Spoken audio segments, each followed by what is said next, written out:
Okay, everyone. So let's settle down for today's talk, and you may say sadhu to start. Namo tassa bhagavato arahato samma sambuddhassa. Namo tassa bhagavato arahato samma sambuddhassa. Namo tassa bhagavato arahato samma sambuddhassa. Katamecha te bhikkave Aparihaniyadhamma sovachassatati. Dear Dhamma friends, again we are joining today with our usual Sutta, and we plan to discuss about today's topic.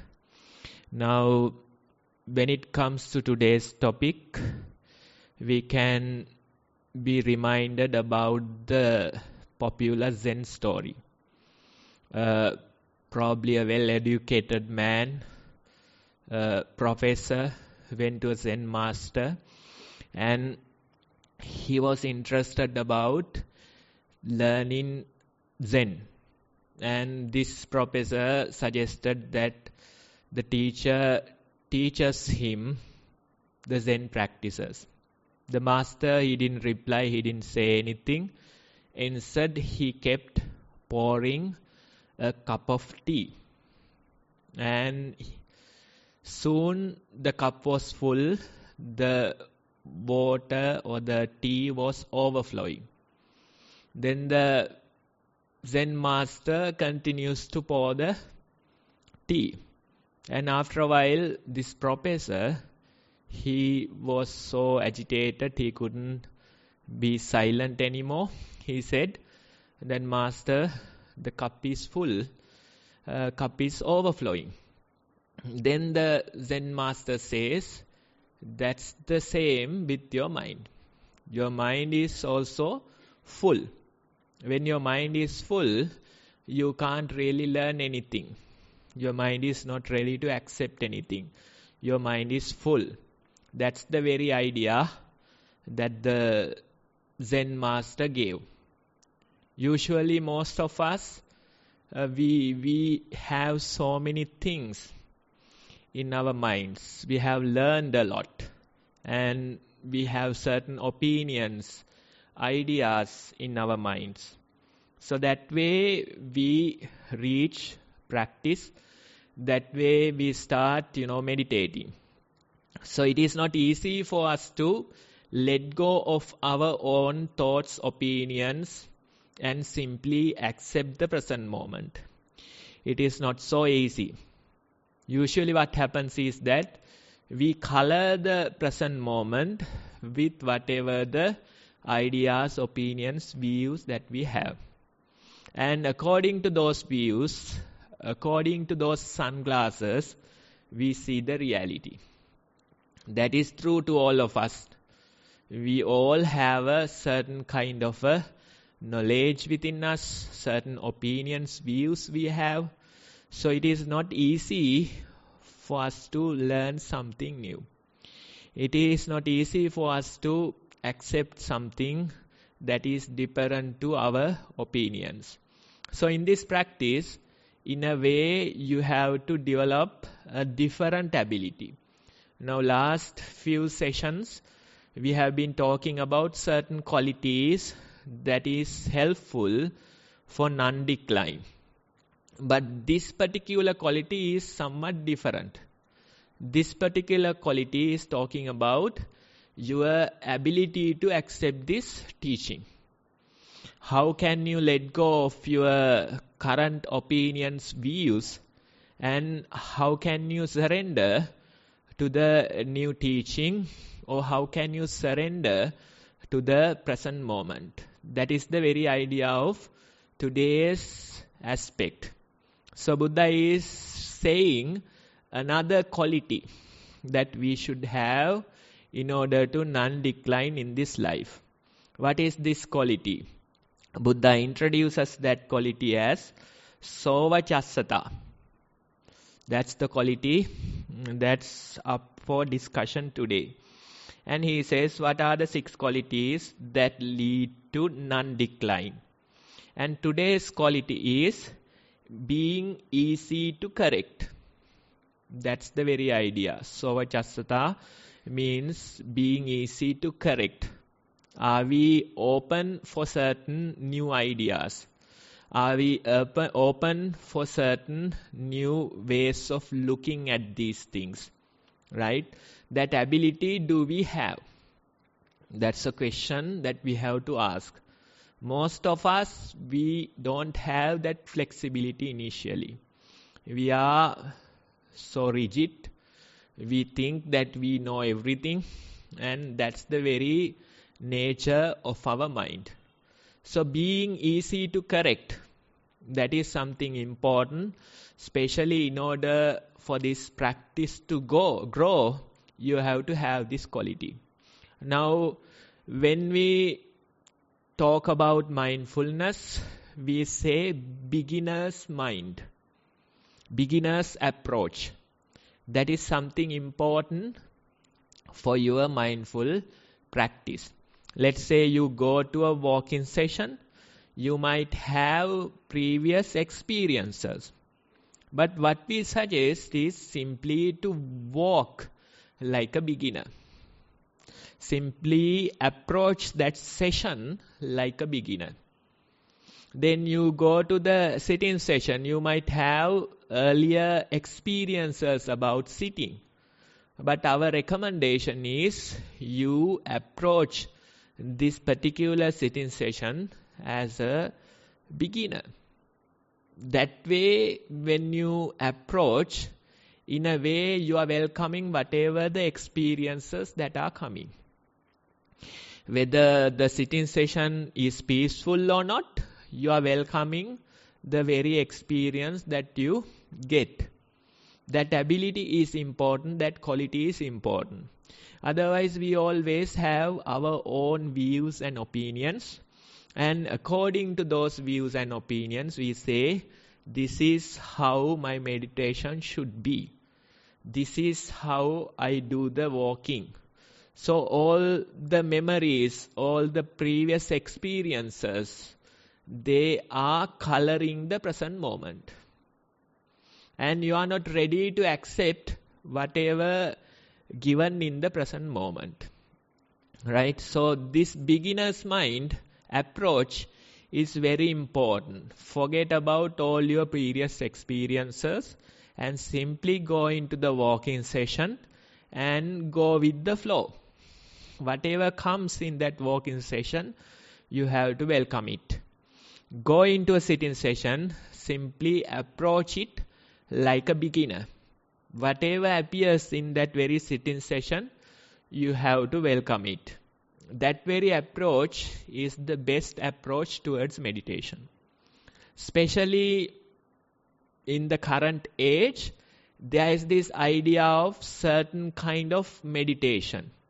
Now even today in the morning, I went to this hospital and they had probably like 20 or 30 nurses and doctors there, beginners. Before the session, I asked them, now why are you here? What are we going to practice?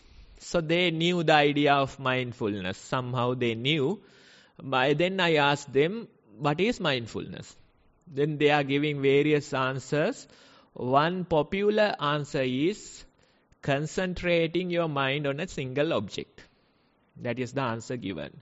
Most people, as meditation, they identify this as concentrating your attention towards a single object.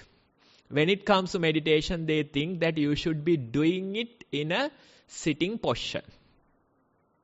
That idea is widely popular, and that's what people identify as meditation.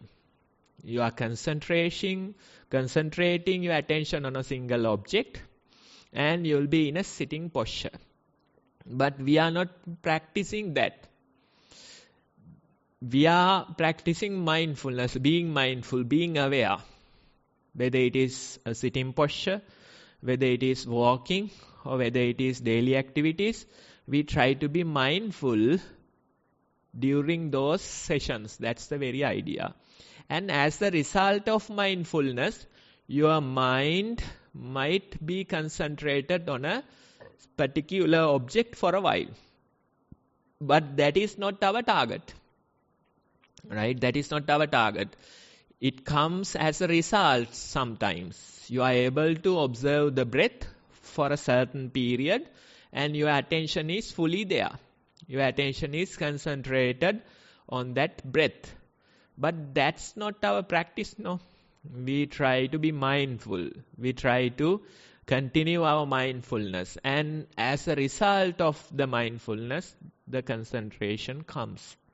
So you have to be clear in your head what is your proper approach. So most people, they go with certain goals, ideas. This is how my meditation should be.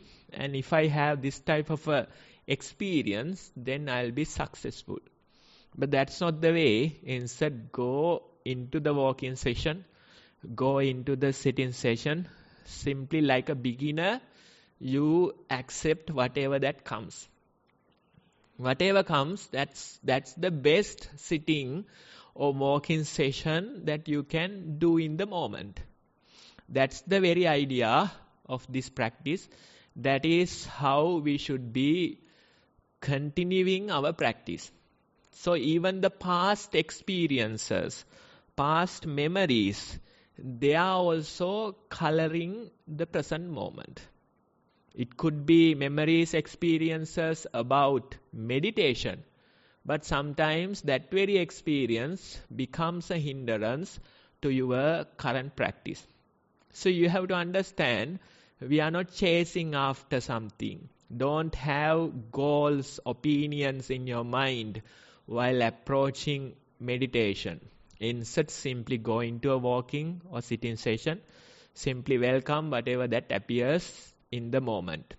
That approach is the best way if you want to really develop this quality of being easy to correct. Your mind is ready or open for the things that appear in the present moment. It is said that a beginner's mind, it has so many options. So many possibilities are there in a beginner's mind. But in an expert's mind, only few possibilities are there. So when we approach meditation as an expert, what happens is that we are closing many doors to the available possibilities. We are saying that these few options are my present moment experience. This is how I meditate. This is how I practice. This is how I see the world. Your possibilities are limited, few. But for a beginner, they have many possibilities. Think about a child when they are young, when they are at a little age, they have many possibilities in their mind.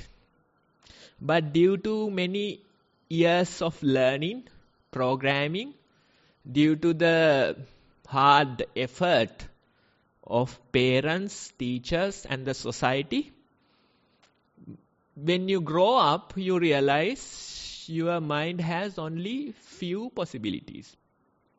That little child that was in you was corrected many times, was advised many times. And due to all those corrections, advices, your possibilities become limited. Right? So in this practice, in a way, it is an unlearning process. Whatever you have learned during those few decades, whatever the opinions, views that you have developed, you have to unlearn them in this practice. Hopefully it won't take few decades. That's our hope. But at least we try to do it within few years. So that unlearning process we are going through. Now, when we start, we might have only few possibilities in our minds. but gradually we go back to a beginner. We go back to the childhood. And when you go back, you realize in your mind, it starts to be open for many possibilities that are there in the present moment. That is the very idea of practice.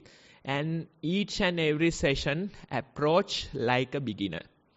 And more you practice, you realize this is happening. When you start your meditation, you are chasing after certain things. You have only limited possibilities in your practice. You ask for previous sessions' experience while meditating. That type of a mindset you have. But when you continue for few years maybe, then you realize you are approaching each and every session like a ranked beginner. And when you approach each and every session like that, the present moment, it offers us many possibilities. That unlearning process is happening within us, and some of us are welcoming that unlearning process, and some of us are fighting that unlearning process. So we have to figure out, are we having this quality? Do we appreciate this quality? Being easy to correct. That's the very idea. Now, when we think about our mind, it has certain addictions. This mind has certain behavioral patterns. This mind has certain biases. That is the current mind that we have. And some people, they try to convince us saying these things can't be changed. They are saying us that these addictions, you have to somehow accept them. You won't be able to change them. These biases that you have, these certain thought patterns that you have, you say there is no escape from these thought patterns or these biases. That's how initially we view these things. But when we understand the practice, and sometimes when we read into certain researchers, we can really see this current state of your mind or current state of your brain. It is not permanent, it is not fixed. Instead, it is ever evolving.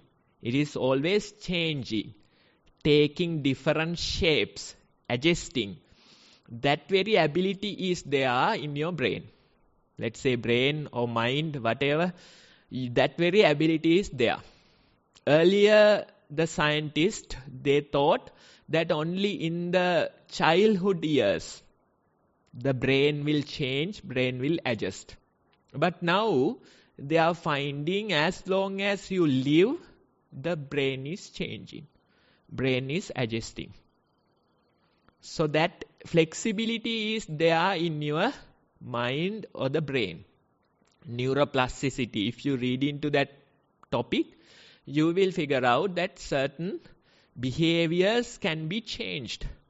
Certain addictions can be changed. The mind, it always has the ability to adjust itself, change itself. That is the very idea of Nibbana. Otherwise, if you can't change your mind, how to attain Nibbana? Then it won't be possible. Then we will say karma is fixed. You can't do anything about it. That way we have to view. But that's not correct. Instead, Buddha is saying that we are able to change this. With that change only, the Nibbana becomes possible. Otherwise, this behavior of this mind, if we can't change it, then there's no possibility of Nibbana. Right? So you have to understand, there's this ability for us to change this mind. It can work either positive or negative. That's the danger in it. It can work towards negative changes as well. Otherwise, decline in life. Your mind can change, your brain can change, and gradually you decline in your life. You develop an addiction that you didn't have, or you develop a depression that you didn't have. So that way, there is this possibility of changing towards positivity or negativity. Either you decline in your life or non-decline. It's up to you. There is always this ability for your mind or brain to change. That's the very idea. That's the very idea. So in this practice, when we talk about the qualities that will help you to non-decline, actually we are trying to change it in a positive direction. That's what we are discussing. That's what we have been discussing all this time. You might be addicted to talking all the time, but you change your behavior gradually and you appreciate not taking delight in talking. So it will be a gradual process, but gradually you can develop that ability. So if you want to non-decline in this life, Buddha is saying that you should be developing these qualities. You should be using the brain's ability or the mind's ability to change. And the practice is the very way that we can change the mind for the better. Let's say now, when we talk about this, there are two words that's used, like nature versus nurture. Nature is more like kamma. We can say like kamma. So that's more like given to you. When you come into this world, you come with certain genes in you. Genetics are there. And probably those genetics are coming from your parents, grandparents, so that certain type of genetics you are born with. And even nowadays they are talking about the genetic qualities that's come from, let's say, even your great-great-grandfather. If they have been going through certain difficult periods, those trauma will be in your genetics as well. Right? So you are born with these things. You can't pick and choose, no. That ability is not given. Otherwise, we could easily fill a form and apply for a certain kind of parents. But that's not given. So that part we are born with. So let's say karma or nature, we can say. Then nurture part is also there. Nurture part is more like the choices that you make. So this part is very crucial when we talk about the practice. When we talk about non-decline. If you want to non-decline in this life, then you should be making wise choices. That's the very idea. So nurture part, when are we addressing this? When are we making changes? Now in the past, all of us, we have made certain choices. And we think about the past, we say that this I chose wrongly. If I can go back to the past, if I can go back in time, I won't do this. Probably all of us, we have certain ideas, memories like that. And some people, they start searching for time machines in order to travel to the past. That's still not found, right? Time machines, still a concept. Then some people think that future, I'll be making these choices. I'll be making such choices, and I'll be dealing with these things like that. They plan the future. But future still is not there. And whatever you plan, most of the time it doesn't work out. You plan so many things, but when you reach there, things don't work according to the plans. So you have to understand this very choice we have to exercise in the present moment only. That's where you can make a change. That's where you can exercise this nurture part. That we are practicing with mindfulness.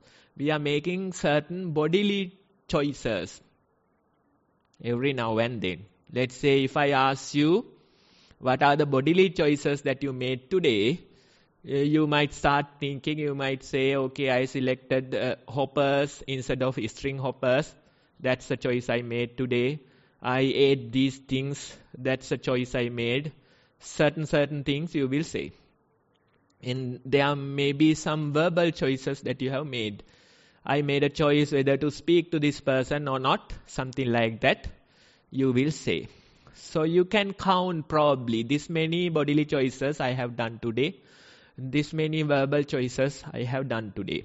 But when it comes to the mental choices, you are making choices each and every moment. You start thinking about a certain thought, and that's a choice that you are making. If you know mindfulness, you know that there are many possibilities in the present moment. You hear so many sounds in the present moment. You feel so many sensations in the present moment. You see so many sights in the present moment. You get so many thoughts in the present moment. Out of these possibilities, you pick one. That's a choice that you have made. There are so many thoughts, you select a negatively biased thought. That's a choice that you have made. Most of us, we feel like this choice is happening unconsciously. You don't have any control over this choice. But when we practice mindfulness, when we practice for a while, we realize we have a certain control over the choices that we are making. Each and every moment we are making choices in our mind. Those choices, if you are mindful, you can choose wisely. That's the very idea. So you have to exercise this nurture part in the present moment. That's where you can practice this. Don't worry about the past. What's done in past, it's done. Don't worry about the future. It hasn't reached here yet. In the present moment only, we are exercising this. Nature versus nurture.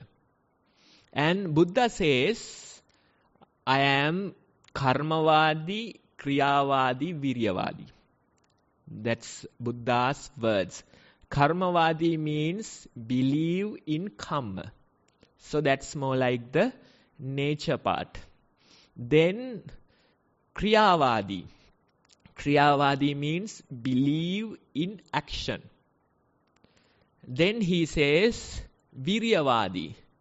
Viryavadi means believe in effort. Now the action and the effort, those two are more like the nurture part. The choices that you make. For example, action. We can explain it like this. Now in your sitting, you direct your attention towards the breathing. Or you direct your attention towards the walking sensations. Or direct your attention towards the eating sensations. So we are exercising action in walking, sitting, and in our daily activities. That's an action that you take. That's a belief in action. Instead of letting it just simply go wherever it goes, we direct our attention towards the breathing, and that's an action that you have done. So you can see, instead of allowing our mind to just simply go crazy, we direct our attention towards the breath.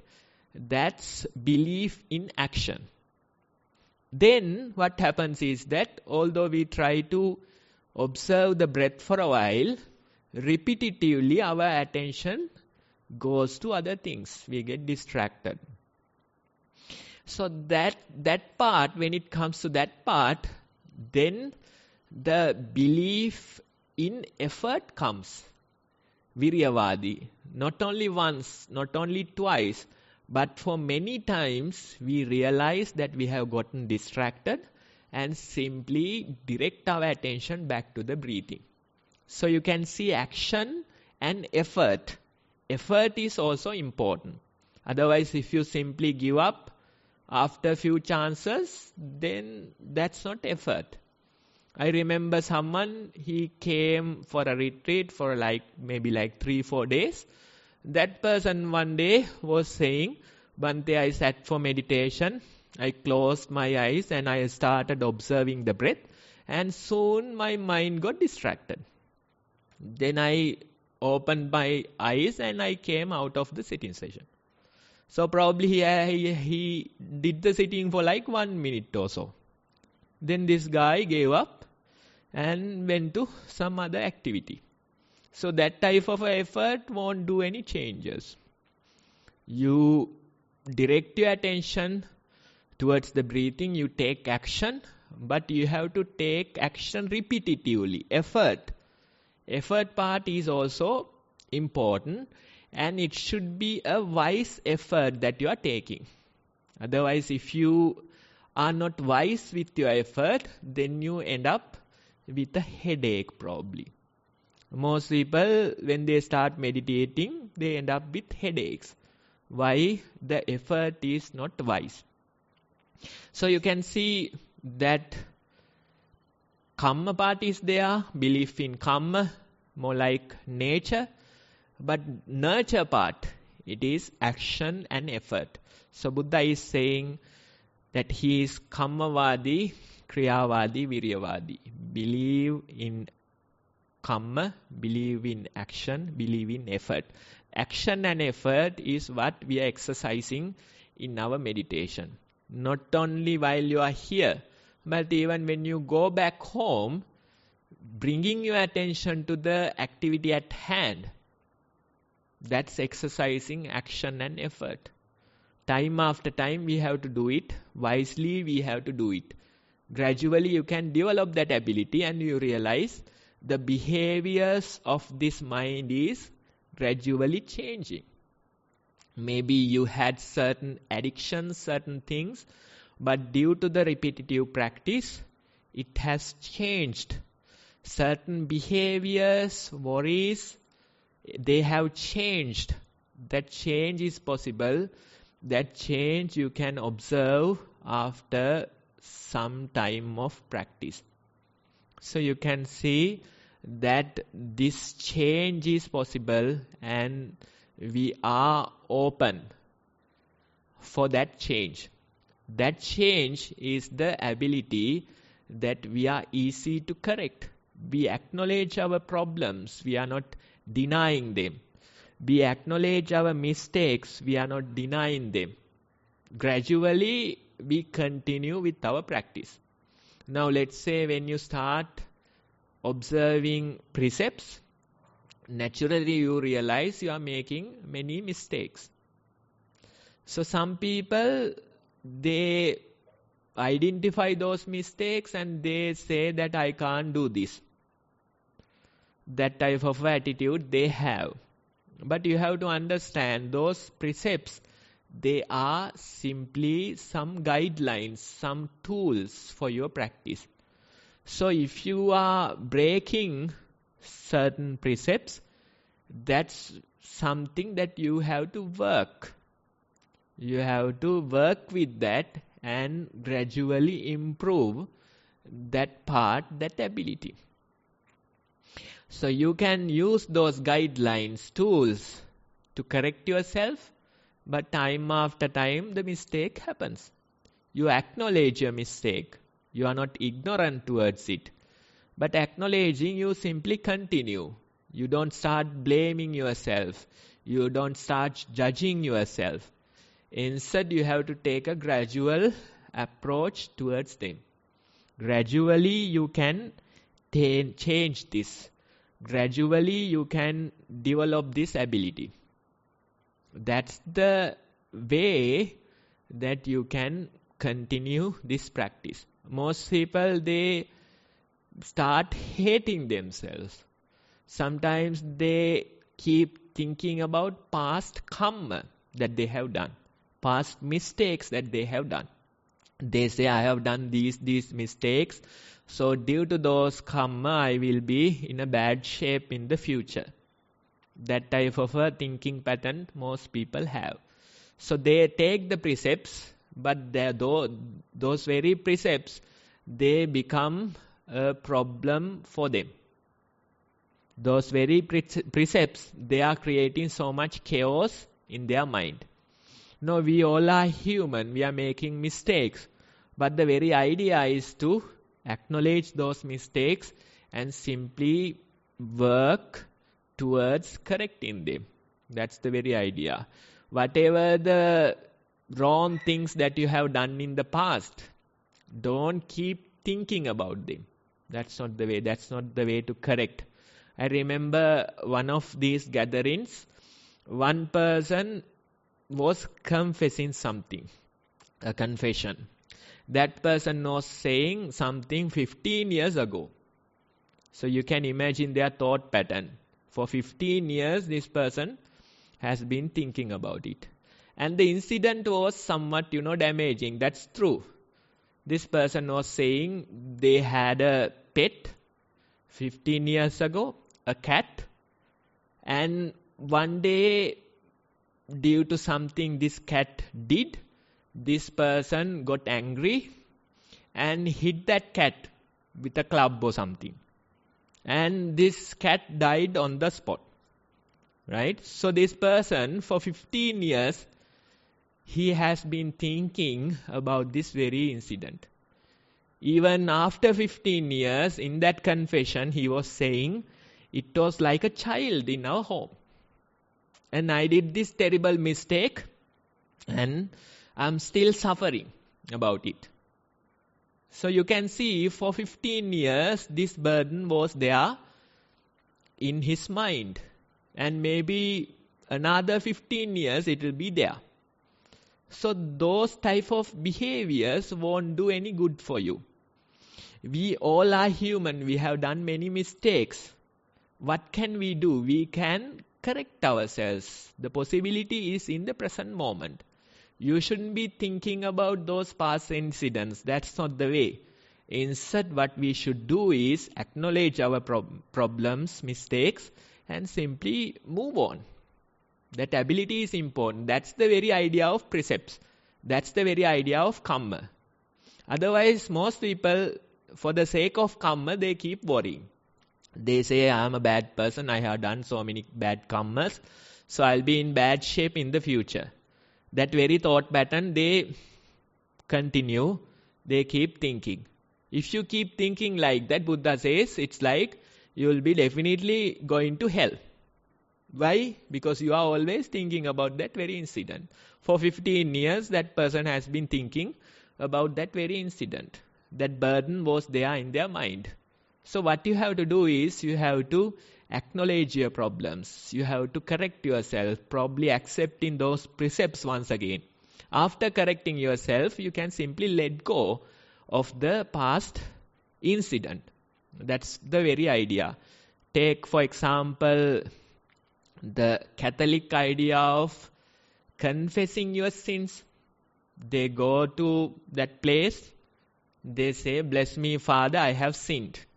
Then after a certain discussion, those people, they come out of it relieved in their minds, thinking that I got purified. I corrected myself after that confession. So those people, they are able to let go of the past sins and simply accept the present moment more openly. In monks tradition, there is this idea of apatti desana. Apatti desana means confessing your sins. Same idea. Every 2 weeks before we do uposatha, before the recitation of those 227 rules, we do apatti desana. What is apatti desana? 2 monks get together and they confess their sins to each other. The other monk who is listening, he is not superior to the person who is confessing. Instead, that monk is equal to the person who is confessing. And this monk is saying, Bhante, I have done some mistakes. Then other monk is asking, do you acknowledge them? Do you see those mistakes? Then the first monk is saying, yes, Bhante, I am seeing, that's why I am confessing. Otherwise, no need to confess now, right? So he is saying, yes, Bhante, I am seeing, acknowledging my mistakes. Then the other monk is saying, okay, try to correct yourself in the future. That's all. And with that confession, you are purified. You can go to the uposada or the recitation of those rules with a light heart because you have corrected yourself, you have purified with your confessions. So even in Buddhist practices, we have that. Most of the yogis or the laity, they keep thinking about karma. They keep thinking about their past mistakes. All of us, we have done past mistakes, but what we can do is simply acknowledge them and, purify ourselves. How to get purification? Simply take those precepts once again. Go to a Buddha statue or somewhere and simply confess.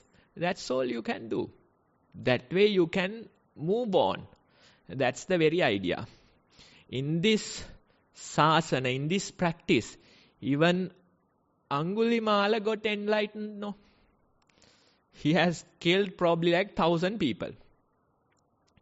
Right? I don't think there is anybody in this audience who has killed 1,000 people. Right? If there is, we have to be careful. That's a different thing. Right?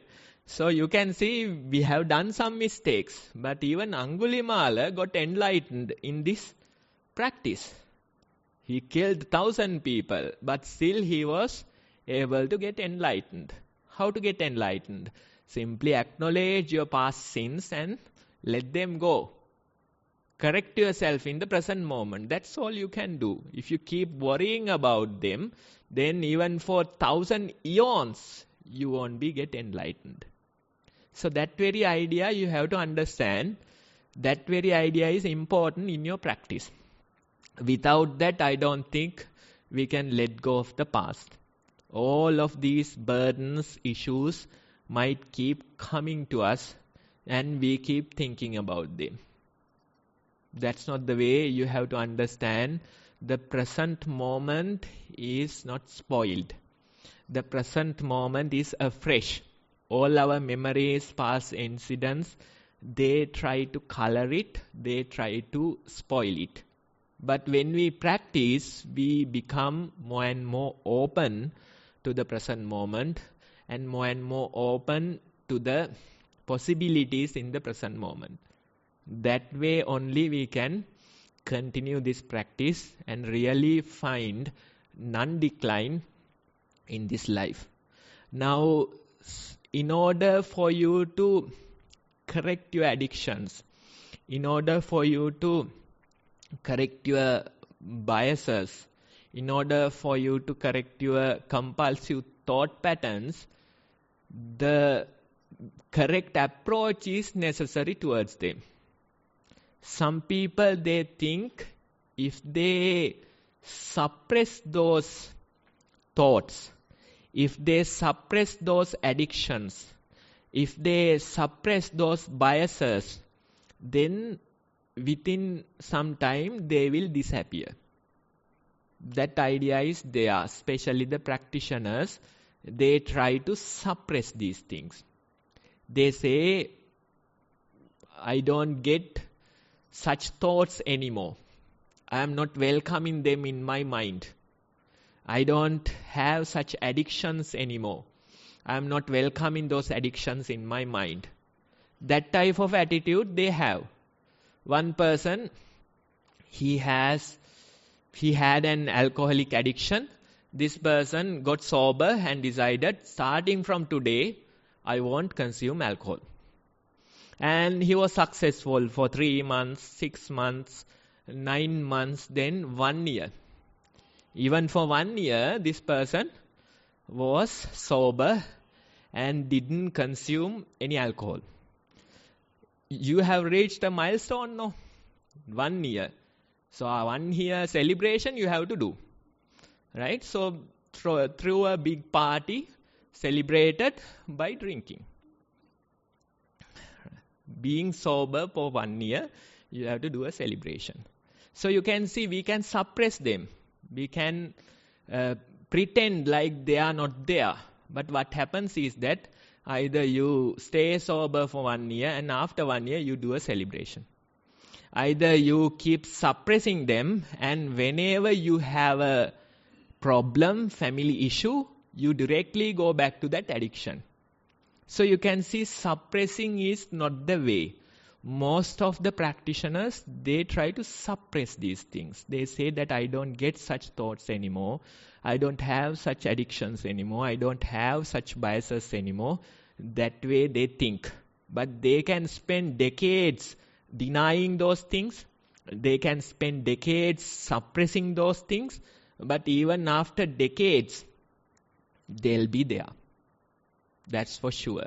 Now, there's this very nice story about Mahatma Gandhi. He was a person who was so strict and he tried with whole his lifetime to be a good person, to protect certain kind of a discipline. That was his approach. And he accepted celibacy early in his life. And for decades, he was protecting celibacy.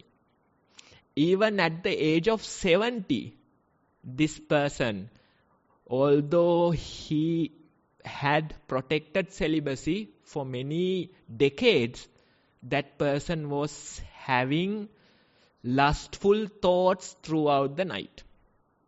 So he made this open confession in one of his biographies, saying even after many decades of celibacy, throughout the night I am seeing or getting affected by these lustful thoughts. So you can see, you can suppress as long as you are awake, but soon you fall asleep, those suppressed thoughts take control. Those suppressed behaviors take control. So you can see simply by suppressing it won't do. What you have to do is in your meditation, let these thoughts come and go. Let them come and go under the light of mindfulness. And when these thoughts come, it is not so pleasant to experience. Sometimes you feel like, am I really meditating?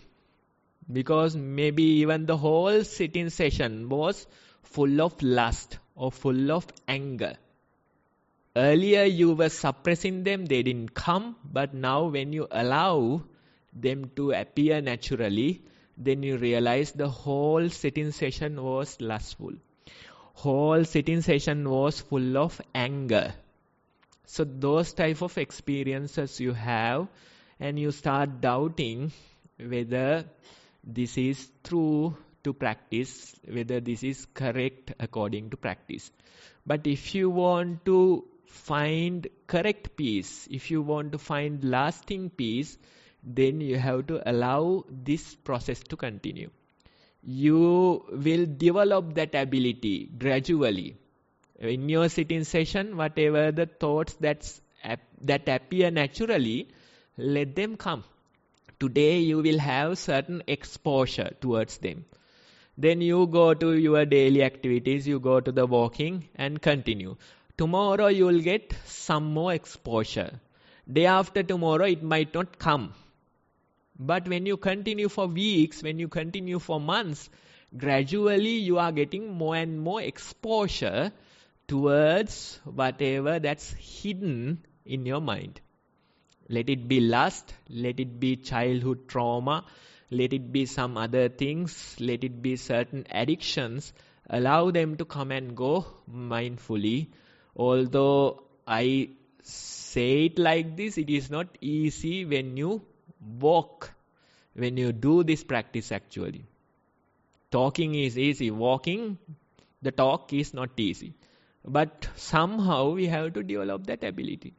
Otherwise, no escape from these things, no hiding from them. There you won't be you won't find a place to hide. That's not there in this world. What you can do is simply continue in this practice, gradually allow more and more exposure towards these things. And it's a good example of Mahatma Gandhi. He has done for many decades celibacy, strict rules, but still at the age of 70, he is getting lustful thoughts throughout the night. Even the yogis before Buddha, they were trying this, they were suppressing, they were peaceful, they were doing their meditation, but they didn't get enlightened. The very reason is that under the carpet, the dust is left. You haven't gotten rid of those things, those sources. In order for you to get rid of them, you have to let these thoughts come and go. So in your meditation, maybe when you are a seasoned yogi, when you know your practice correctly, you allow these thoughts and whatever the things that come, you allow them to come naturally. You don't try to control that much. Your meditation continues naturally. Some days it will be so peaceful, being in the present moment, being with the breath. For some days it will be full of chaos, maybe lust or anger, certain past incidents, certain trauma, those type of things.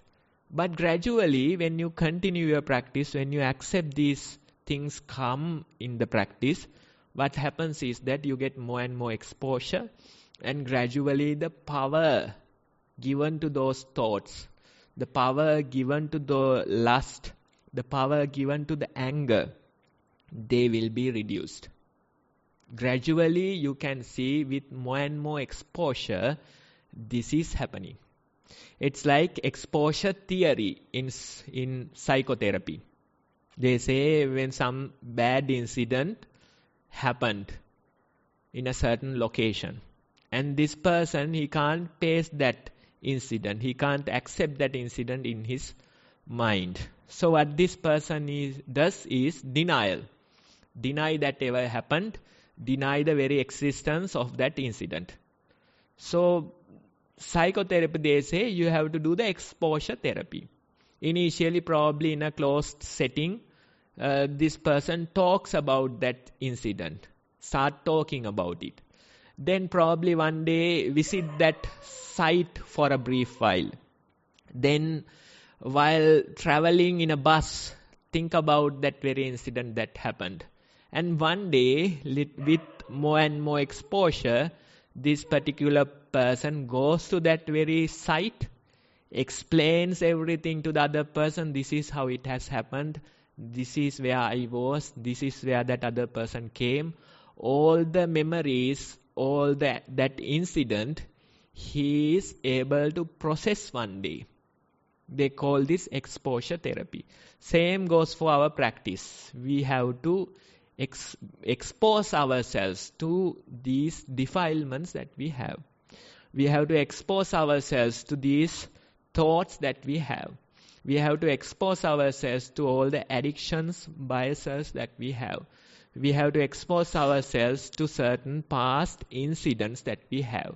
By going through those experiences, you realize little by little your defilements or those past memories, certain biases, they lose the power that was given to them. When you deny them, you give so much power to them. With the exposure, gradually you realize they are there. The thoughts are there, the memories are there, but they don't have so much power as they used to have. That very change, that very process is important, especially if you are talking about achieving Nibbana. Otherwise, you can suppress, you can live for many years, decades, but still those thoughts, memories, those addictions will be there. So we have to gradually develop this capacity. We have to gradually develop our meditation. And when we do that, we become more and more open to the present moment. And we stop seeking something elsewhere. Now usually our minds, they can't be comfortable in the present moment. Even in today's discussion, somebody was saying, Bante, we are busy people, and in our lives, we can't simply let go of everything. We have to plan the upcoming events. We have to plan the activities at home. We have to think about our problems and try to, find possible answers to them. That way we have to do this process. Without doing it, how can we survive? That was the question that person asked. But then I asked her, by planning, did you resolve those things? By thinking about possible answers, did you find good answers? Then that person got stuck, saying probably planning didn't work that effectively. Although I think about possible solutions, those solutions were not perfect. So you have to understand, without so much planning even, you can find good solutions. Without thinking about your problems so much, you can resolve them. That ability is there in your mind.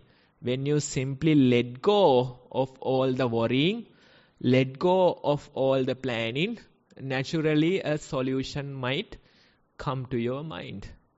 A proper way you might figure it out. So you have to allow it to come naturally. Otherwise, what you are trying is, you are trying to force it, but forcing never works.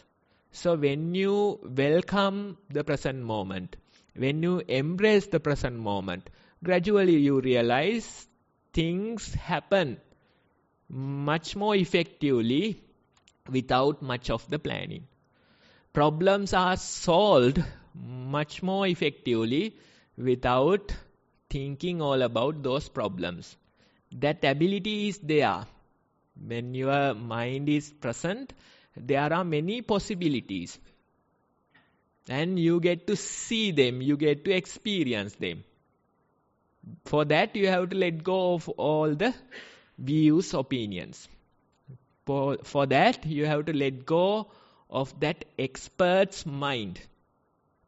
Gradually, you become a beginner. Gradually, you get opened to many possibilities that are there in the present moment. So the present moment is enough. That is enough. That's the very idea. Our mind is continuously suggesting that it is not enough. We are planning so much ahead, but we don't know how long we will live. That uncertainty is there. Even during that hospital session, I was asking them, now in your job, you get to experience many things. Right? All the patients are telling you meditation advice. They get to experience the reality of this society like anyone. They are very profession. It is about the reality of this world. They see today this person is healthy, tomorrow they are diagnosed with lung cancer. Today this person is surviving fine, tomorrow they come to the hospital without an arm. So that type of a reality is there in this life. So we are trying to plan 10 years ahead.